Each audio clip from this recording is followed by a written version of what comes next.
വളരെ ചുരുങ്ങിയ സമയത്തിനുള്ളിൽ ഒരു കാർട്ടൂൺ രൂപത്തിലുള്ള പൂവ് എങ്ങനെ വരച്ചെടുക്കാം എന്നാണ് നമ്മൾ ഇന്ന് നോക്കുന്നത്. ആദ്യം നമുക്ക് പെൻസിൽ കൊണ്ടുള്ള ചെറിയൊരു ഔട്ട്ലൈൻ വരക്കാവുന്നതാണ്. ശ്രദ്ധിക്കുക.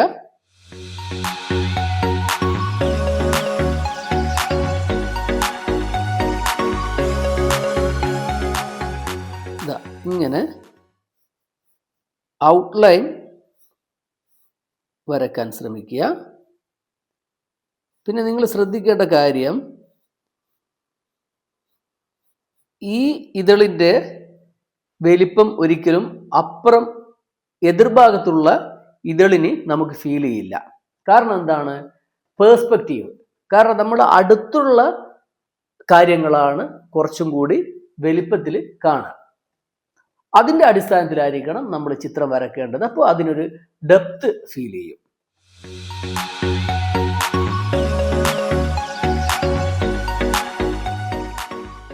പിന്നെ മറ്റൊരു കാര്യം, നമ്മൾ കാർട്ടൂൺ വരക്കുന്ന സമയത്ത് അതിന് പൂർണ്ണമായ രീതിയിലുള്ള ഒരു ലോജിക്കൊന്നും ഇല്ല എന്നുള്ളതാണ് അതിൻ്റെ വാസ്തവം. അതായത് ഒരു കൈക്ക് 5 വിരൽ വേണം, അല്ലെങ്കിൽ ഒരു പൂവിന് 5 ഇതള് വേണം. ഇത്തരത്തിലുള്ള യാതൊരു നിർബന്ധിതമായിട്ടുള്ള റൂൾസ് ഒന്നുമില്ല.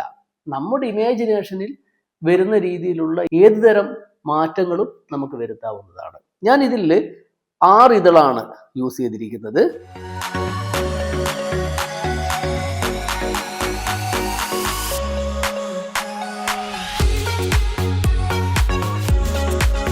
ആവശ്യമെങ്കിൽ നമുക്ക് ഇലകൾ വരക്കാവുന്നതാണ്.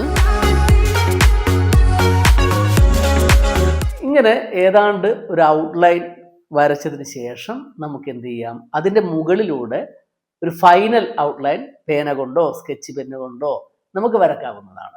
പരമാവധി ഒറ്റ ലൈനിൽ തന്നെ നമ്മൾ ഫിനിഷ് ചെയ്യണം. ഒന്നിൽ കൂടുതൽ പ്രാവശ്യം വരക്കാൻ പാടില്ല. അത് അതിൻ്റെ ഒരു പെർഫെക്ഷനെ ബാധിക്കും.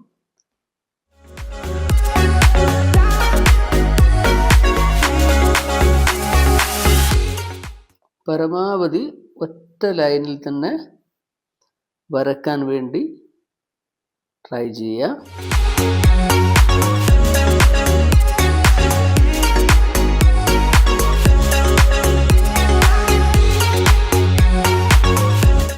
കൂടുതൽ ഡീറ്റെയിൽസ് ആവശ്യമാണെങ്കിൽ നമുക്ക് ചേർക്കാവുന്നതാണ്.